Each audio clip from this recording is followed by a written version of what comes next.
Good morning students.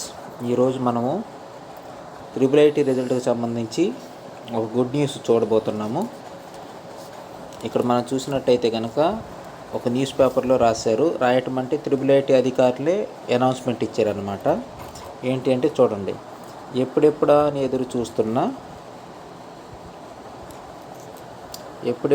ఎదురు చూస్తున్నా ఆంధ్రప్రదేశ్లోని ట్రిపుల్ ఐటీ ప్రవేశాలకు సంబంధించి కీలక అప్డేట్ వచ్చింది. చూడండి ఒకసారి, ఇక్కడ చెప్తున్న ఆర్జేయు కేటీ పరిధిలోని నూజివీడు, ఇడుపులపాయ, శ్రీకాకుళం, ఒంగోలు క్యాంపస్ల వారీగా జనరల్ కౌన్సిలింగ్కు ఎంపిక చేసిన విద్యార్థుల తుది జాబితా జూలై 11వ తేదీన విడుదల చేయనున్నారు. ఓకే, ఈ విషయము సాక్షివాడు ఓనుగా రాయలేదు, ట్రిపుల్ ఐటీ అధికారులే అనౌన్స్మెంట్ ఇచ్చారన్నమాట. చూడండి, ఈ మేరకు ట్రిపుల్ ఐటీ అధికారులు ప్రకటన విడుదల చేశారు. సో ఇది ఎవరు ఓన్గా చెప్పింది కాదు, ట్రిపుల్ ఐటీ అధికారులే ఒక అనౌన్స్మెంట్ ఇచ్చారనమాట. ఇంకా జూలై 11th అనేది ఫిక్స్డ్ డేట్. నన్ను చాలామంది అడుగుతూ వచ్చారు, జూలై 11th రిజల్ట్ ఉంటుందా కన్ఫామేనా అని. సో ఇప్పుడు వాళ్ళు కన్ఫామ్ చేశారు, జూలై 11th రిజల్ట్ అయితే కనుక కన్ఫామ్గా ఉంటుంది. దీనితో పాటుగా ఇంకొంచెం ఇన్ఫర్మేషన్ చూద్దాండి. ఎవరికి ఎప్పుడు వెరిఫికేషను ఎక్కడ ఉంటుందో చూద్దాండి. నూజివీడి క్యాంపస్లో సెలెక్ట్ అయిన వాళ్ళకి జూలై 22, 23 తేదీల్లో సర్టిఫికేట్ వెరిఫికేషన్ అనేది ఉంటుంది. అలాగే ఇడుపులపాయ క్యాంపస్లో సెలెక్ట్ అయిన వాళ్ళకి 22, 23 తేదీల్లో వెరిఫికేషన్ అనేది ఉంటుంది. తర్వాత ఒంగోలు క్యాంపస్లో సెలెక్ట్ అయిన వారికి జూలై 24, 25 తేదీల్లో వెరిఫికేషన్ అనేది ఉంటుంది. అలాగే శ్రీకాకుళం క్యాంపస్లో సెలెక్ట్ అయిన వాళ్ళకి 26, 27 డేట్స్లో సర్టిఫికేట్ వెరిఫికేషన్ అనేది ఉంటుంది.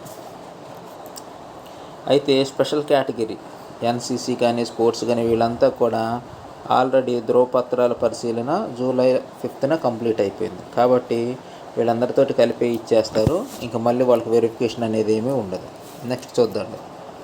మొత్తం కౌన్సిలింగ్ అనేది 3 ఫేజుల్లో ఉంటుంది. ఫస్ట్ లిస్ట్ వస్తుంది, సెకండ్ లిస్ట్ వస్తుంది, అలాగే థర్డ్ లిస్ట్ కూడా ఉంటుంది. సో ఫస్ట్ లిస్ట్లోనే మ్యాక్సిమం సీట్లు అన్నీ అయిపోతాయి. ఫస్ట్ లిస్ట్లో ఎవరైనా వెరిఫికేషన్లో డాక్యుమెంట్స్ సబ్మిట్ చేయలేకపోయినా, లేదంటే కనుక ఫాల్స్ ఇన్ఫర్మేషన్ ఇచ్చినా కానీ వాళ్ళని అక్కడ ఖాళీలను ఏం చేస్తారంటే సెకండ్ లిస్ట్లో పిలుస్తారు, తక్కువ సీట్లే ఉంటాయి. సెకండ్ లిస్ట్లో కూడా ఎవరైనా జాయిన్ అవ్వకపోతే కనుక థర్డ్ లిస్ట్లో ఫిల్ చేస్తారనమాట. ఈ విధంగా 3 లిస్టులు రిలీజ్ చేస్తారు.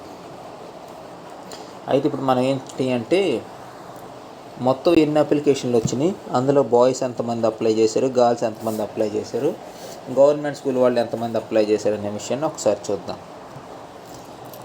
ఈ ఏడాది ఏకంగా 53,863 దరఖాస్తులు వచ్చాయి. సో మొత్తం ఎన్ని వచ్చినాయి అంటే 53,863 అప్లికేషన్స్ వచ్చాయి అన్నమాట.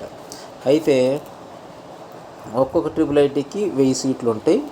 ఈడబ్ల్యూఎస్ కింద ఒక్కొక్క దానికి 100 వేసుకుంటే 4 ఉన్నాయి, కాబట్టి 400 సీట్లు ఉంటాయి అన్నమాట.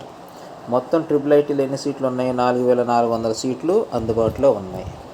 అయితే ఓన్లీ ఈడబ్ల్యూఎస్ కోటా కింద మాత్రం 400 సీట్స్ చాలా ఎక్కువ ఉన్నాయి. ఎవరైతే ఈడబ్ల్యూఎస్ సర్టిఫికేట్ ఉందో వాళ్ళందరికీ కూడా మంచి అవకాశం ఉంటుంది. అయితే ఇంతమంది అప్లై చేశారు కాబట్టి ఒక్కొక్క సీటుకి పోటీ ఎంత ఉంటుంది అంటే ఒక్కో సీటుకు దాదాపు 13 మంది పోటీ పడుతున్నారు. ఒక సీట్కి ఎంతమంది పోటీ పడుతున్నారంటే 13 మంది. దరఖాస్తు చేసుకున్న వారిలో ప్రభుత్వ స్కూల్ నుంచి 34,000 మంది అప్లై చేశారు. ప్రైవేట్ స్కూల్స్ నుంచి 19,000 మంది అప్లై చేశారు, 19,000.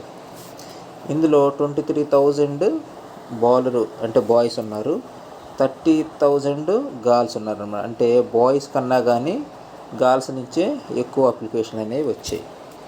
తర్వాత తెలంగాణ విద్యార్థులు ఎంతమంది అప్లై చేశారు? ఓన్లీ 3,693. తెలంగాణ విద్యార్థులకి అలాగే ఏపీ విద్యార్థులకి ఫీజులు సేమ్గా ఉంటాయి. ఈ 2 రాష్ట్రాలు కాకుండా వేరే రాష్ట్రాల నుంచి వచ్చే విద్యార్థులకు ఫీజులు అనేవి చాలా ఎక్కువ ఉంటాయి. చూద్దండి, ఇతర రాష్ట్రాల విద్యార్థులు 38 మంది దరఖాస్తు చేసుకున్నారు. సో ఇన్ని అప్లికేషన్లు వచ్చినాయి. గవర్నమెంట్ స్కూల్ నుంచి అయితే కనుక 34,000 వచ్చారు, ప్రైవేట్ స్కూల్ నుంచి అయితే 19,000 వచ్చారు. బాయ్స్ 23 మెంబర్స్ అప్లికేషన్ పెడితే గర్ల్స్ వచ్చేసరికి 30,857 మెంబర్స్ అప్లికేషన్ పెట్టారనమాట. ఇది స్టూడెంట్స్ ఈ రోజుకి మనకు వచ్చినటువంటి అప్డేటు. IIIT రిజల్ట్ అనేది మాత్రం కంపల్సరీగా జూలై 11న రిలీజ్ అవుతుంది. మీరు ఎవరైతే రిజల్ట్ ముందుగా తెలుసుకోవాలనుకుంటున్నారో వాళ్ళందరూ మన ఛానల్ని సబ్స్క్రైబ్ చేసి బెల్ ఐకాన్ని ఆన్లో పెట్టుకోండి. ఎప్పుడైతే రిజల్ట్ వాళ్ళు రిలీజ్ చేస్తారో, అంటే ఇంకా టైం తెలియదు అనమాట. 11న ఏ టైంకి రిలీజ్ చేస్తారని చాలామంది నాకు కాల్ చేసి మరీ అడుగుతున్నారు. టైం ఇంకా ఫిక్స్డ్గా తెలియదు. మేబీ 11 లేదా అలాగ ఉండొచ్చు, 11, 12 అలాగ ఉండొచ్చు. వాళ్ళు రిలీజ్ చేయగానే మేము ఏం చేస్తామంటే మన ఛానల్లో వీడియో పెట్టేస్తాము. సో వెంటనే మీకు నోటిఫికేషన్ వస్తుంది. అలాగే ఆ లింక్ వచ్చేసరికి ఏంటంటే డిస్క్రిప్షన్లో ఇస్తాము. దాని నుంచి మీ రిజల్ట్ని మీరు డౌన్లోడ్ చేసుకొని చెక్ చేసుకోవచ్చు అన్నమాట. సో ఒకసారి మా ఛానల్ అందరిని సబ్స్క్రైబ్ చేయండి. అలాగే మాది ఎడ్యుకేషనల్ ఛానల్, ఎంటర్టైన్మెంట్ ఛానల్ అయితే అందరికి రీచ్ అవుతుంది. ఈ ఎడ్యుకేషన్ ఛానల్ ఏంటి అంటే ఎవరైతే ఎడ్యుకేషన్ అవసరం ఉన్న వాళ్ళు ఉన్నారో వాళ్ళకు మాత్రమే రీచ్ అవుతుంది కాబట్టి, సో దయచేసి మా వీడియోలందరినీ మీ ఫ్రెండ్స్కి షేర్ చేయండి.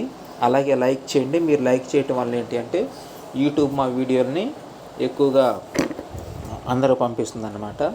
అలాగే నవోదయ వీడియోస్ కూడా ఉన్నాయి మన ఛానల్లో. మీ సర్కిల్లో ఎవరైనా కనుక నవోదయ ప్రిపేర్ అవుతున్నట్లయితే, లేదంటే 5th క్లాస్ చదువుతున్నట్లయితే వాళ్ళ పేరెంట్స్కి కానీ లేకుంటే వాళ్ళకి కానీ మా వీడియోస్ని కొంచెం ఫార్వర్డ్ చేసి మాకు సపోర్ట్ చేయండి. Thank you. ఇంకా మనము జూలై 11న రిజల్ట్ చూసుకుందామండి. ఇంకా ఏమైనా అప్డేట్స్ వస్తే కనుక కంపల్సరీగా నేను మీకు పంపిస్తాను, వీడియో చేసి పెడతాను. మీరందరూ కూడా మన ఛానల్ని ఫాలో అవుతూ ఉండండి. Thank you for watching our videos.